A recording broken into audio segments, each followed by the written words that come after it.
sekarang kita pindah ke Bung Gede Sriana. Ini dari Infus Indonesian Future Studies ya.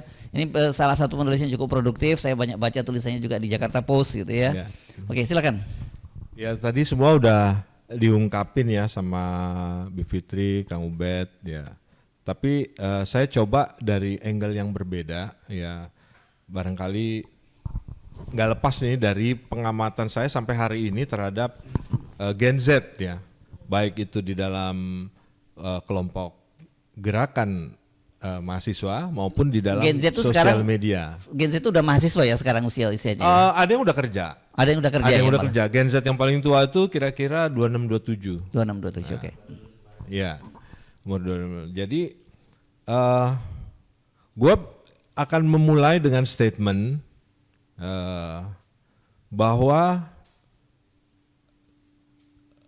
Gen Z itu menjadikan kritik kepada kekuasaan ya itu sebagai suatu lifestyle. Nah, itu yang gue tangkap dari kehidupan mereka. Ini kita ngomongnya enggak sama Gen Z aja, jangan pakai gua ya. Iya. Ini ngomongnya dari Gen Z sampai baby boomer ini ya. Ya. Jadi gini, kalau kita kutip Profesor Renald Kasali, Gen Z itu sebagai strawberry generation. Kenapa? Karena dia tuh indah buat dietalase, warna merah kayak strawberry gitu. Tapi dia sebenarnya rapuh. Ya, dia sulit mengatasi konflik ya, sulit mengatasi emosinya sendiri gitu ya. Nah, dampaknya dari sebutan atau karakteristik sebagai strawberry generation ini menyebabkan dia menjadi sensitif terhadap sesuatu atau segala sesuatu yang dianggap mengancam kehidupan dia. Gitu. Jadi apakah itu nanti misalnya uang kuliah naik, bisa itu pajak penghasilan buat yang mulai kerja nih, ya potongan-potongan sampai kepada udara bersih, kemudian kerusakan alam. Nah itu di mata dia tuh udah sebagai suatu ancaman. Gitu. Nah. Kalau gue lihat, walaupun katakanlah Gen Z ini punya kontribusi terhadap kemenangan Prabowo Gibran kemarin, di satu sisi, ya dia juga menagih janji, gitu loh. Mana janji lo kampanye? Dan dia mudah marah, gitu loh. Mudah marah ketika apa yang menjadi janji-janji dalam kampanye Presiden itu sampai sekarang nggak terwujud. Gitu. Nah, ini membuat mereka melakukan protes. Itu kan sebenarnya tuntutannya sederhana kalau buat Gen Z ya sekarang. Satu, yang masih kuliah, kuliahnya murah. Kedua, lulus bisa cepat dapat kerja. Faktanya hari ini mereka kan pasti tanya seniornya, lu udah kerja masih nganggur bro, gitu loh. Yang udah kerja juga begitu, ribut kalau misalnya katakanlah potongan buat jam sostek bertambah, kemudian pajak penghasilannya, kehidupan dia mulai dibatasi segala macam, subsidi dikurangin. Ini yang membuat Gen Z ini merasa hidupnya tuh udah gak nyaman, udah penuh ancaman. Nah, ditambah lagi kan di keluarganya, bapaknya hidupnya susah, kena PHK, ibunya masak istilahnya duitnya kurang. Nah, sehingga muncul di omongan mereka ini sebagai sandwich generation, generasi yang kejepit. Kalau kita ngumpul sama mereka, itu omongannya, ini gue ngutip lagi ya, bukannya gue nih ngomong, mereka yang ngomong. Bro, lu ini juga sandwich generation kata kayak gua. Kenapa? Karena dia harus nanggung bapaknya yang mungkin sekarang udah PHK atau baru pensiun, sakit.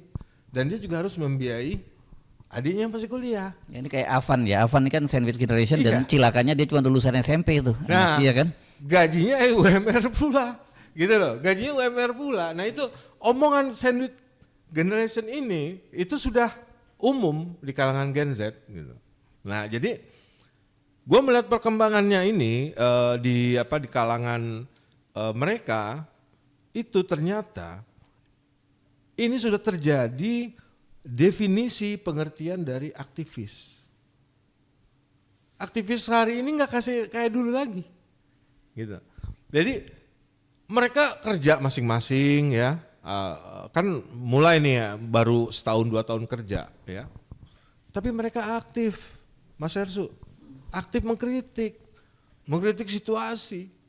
Di mana? Di media sosial ya? Di media sosial. Jadi artinya mereka itu sudah menjalankan peran aktivis tanpa melabeli dirinya sebagai aktivis. Tapi mereka ini terorganisir atau enggak? Enggak terorganisir. Justru inilah kenapa yang terjadi hari ini adalah yang ditangkap emangnya ini. Coba lihat, yang ditangkap kebanyakan adalah netizen yang followernya banyak. Gitu loh. Netizen yang followernya banyak yang mempunyai kemampuan untuk melakukan pembentukan opini ya atau membalikkan narasi-narasi yang dibangun oleh katakanlah pemerintah.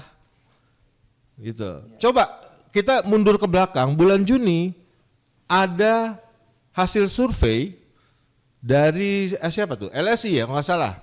Saya agak rada-rada sensitif kalau ngomongin survei. Nah, jujur. justru ini yang gue mau, ini yang nyambungnya ke sini. Ya. Jadi ketika dia ngomong 80% kepuasan kepada pemerintah Prabowo, kan dilawan di sosmed. Ya. Kalau memang 80% itu benar puas, Ya nggak ada nggak gerakan, akan mungkin nggak ada gerakan seperti hari ini kan. Artinya hasil survei itu sekarang udah nggak laku di kalangan Gen Z, di sosmed nggak laku. Tapi laku untuk pemerintah laku. Nah, laku untuk ininya. Ya. Artinya itu dilawan oleh mereka, narasi itu bisa diputar, dibalikin. Nah, perangnya ada di situ. Nah, ketika itu terjadi dan mahasiswa ya, termasuk Gen Z, kemudian milenial yang paling muda masuk di situ, dan dia memenangkan opini ini, mereka bisa menggerakkan, bisa memobilisasi publik tanpa struktur komando yang jelas. Kita besok demo lo ke DPR, gitu loh. Tahu kan ngumpul aja. Ya masa cair jadinya. Masa cair. Ya, tanpa pemimpin itu tanpa yang pemimpin. Ya. Nah, justru maksud saya nanti di sesi berikutnya kita ngomong soal konsolidasi ini kan, mobilisasinya seperti apa. Tapi intinya ini bukan hanya kepada pemerintah, bukan hanya kepada eksekutif. Kan semua dikritik. Kejaksaan dikritik, polisi dikritik, KPK nggak beres dikritik, gitu loh. DPR pun dikritik. Jadi memang Gen Z ini sudah menjalankan perannya sebagai aktivis, ya, karena merasa hidupnya dia, masa depannya dia sudah terancam, gitu loh. Jadi tidak harus ada satu parno lah ya, atau rasa takut yang berlebihan dari presiden. Karena bukan hanya dia yang dituju, Jokowi pun yang mantan juga masih dikritik gitu loh. Nah, cuma kan yang dihadapin sekarang apa coba? Kan masyarakat coba ditarik ke dalam pertarungan elit. Ada yang ngomong, lu kalau nyerang-nyerang Prabowo, kritik-kritik Prabowo itu nanti Gibran lo yang naik. Kan dijawab mereka apa coba? Maksud lo, gua nggak boleh kritik Prabowo gitu. Nah ini, ini sebagai apa ya? Akhirnya rakyat coba ditarik, terlibat di dalam pertarungan elit. Padahal kan rakyat cuma sederhana tuntutannya. Pak Prabowo tolong janji-janji mau pertumbuhan 7 atau 8%, kehidupan rakyat kecil dinaikkan, udah diwujudin. Tapi kan sampai sekarang apa coba? Ya, artinya kita jangankan ngelihat outcome-nya ya. Kalau kita mau jujur nih, nggak usah outcome-nya lah. On track-nya aja nggak sampai.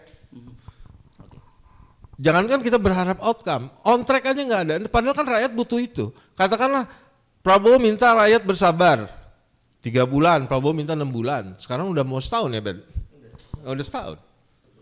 Ya. Tapi kan rakyat itu kan kalau mau harus bersabar lagi, ya lu yakinin gua apa dong? On track nggak?